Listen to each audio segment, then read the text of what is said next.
आज हम लोग पढ़ेंगे ज्ञानपीठ पुरस्कार। ज्ञानपीठ पुरस्कार की शुरुआत किस प्रकार हुई, आज हम इसके बारे में जानेंगे। और उसके बाद हम पढ़ेंगे हिंदी के ज्ञानपीठ पुरस्कार विजेता और उनके रचनाकार।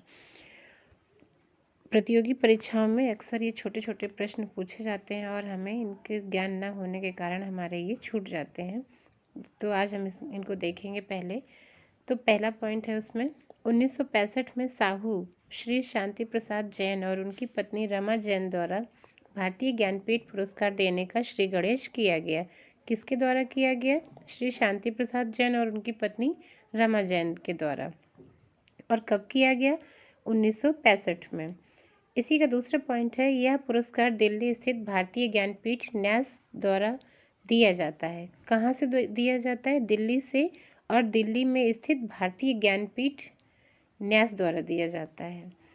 थर्ड पॉइंट, यह पुरस्कार भारत के किसी भी नागरिक को जो 8वीं अनुसूची में दर्ज 22 भाषाओं में या अंग्रेजी में रचना करता हो उसे दिया जाता है। मतलब जो हमारे भारतीय संविधान में 22 भाषाओं को मान्यता दी गई है, उनमें से किसी भाषा में या फिर अंग्रेजी भाषा में जो साहित्यकार रचना करता हो उसको दिया जाता है।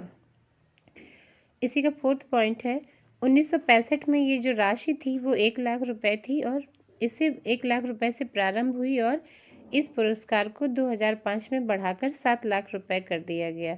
और वर्तमान समय में यही राशि क्या है? 11 लाख रुपए है। मतलब पहले स्टार्टिंग में जो थी वो 1 लाख रुपए थी, फिर 2005 में 7 लाख रुपए हुई और वर्तमान समय में यह राशि 11 लाख रुपए है। इसका पांचवा पॉइंट है, वर्तमान समय में इस पुरस्कार के अंतर्गत 11 लाख रुपए प्रशस्ति पत्र एवं बाग देवी की कांस्य प्रतिमा दी जाती है। मतलब इस समय जो ये पुरस्कार दिया जाता है उसमें 11 लाख रुपए की राशि और एक प्रशस्ति पत्र तथा एक बाग देवी की कांस्य प्रतिमा दी जाती है। बाग देवी की प्रतिमा मूलतः धार के मालवा इसके सरस्वती मंदिर में स्थित प्रतिमा की अनुकृति है।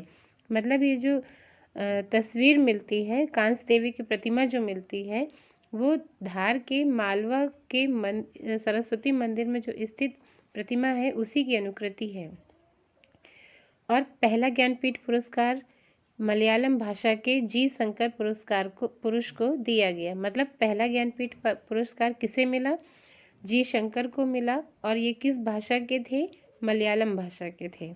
इसका लास्ट पॉइंट है, 1983 ईस्वी से ज्ञानपीठ पुरस्कार किसी एक कृति की बजाय संपूर्ण साहित्य के लिए दिया जाने लगा। मतलब क्या है कि शुरुआत में जब इसका प्रारंभ हुआ था तो सिर्फ एक कृति के लिए दिया जाता था, लेकिन 1983 ईस्वी से इस पुरस्कार को किसी एक कृति के लिए, किसी एक रचना के लिए नहीं बल्कि संपूर्ण साहित्य के लिए दिया जाने लगा।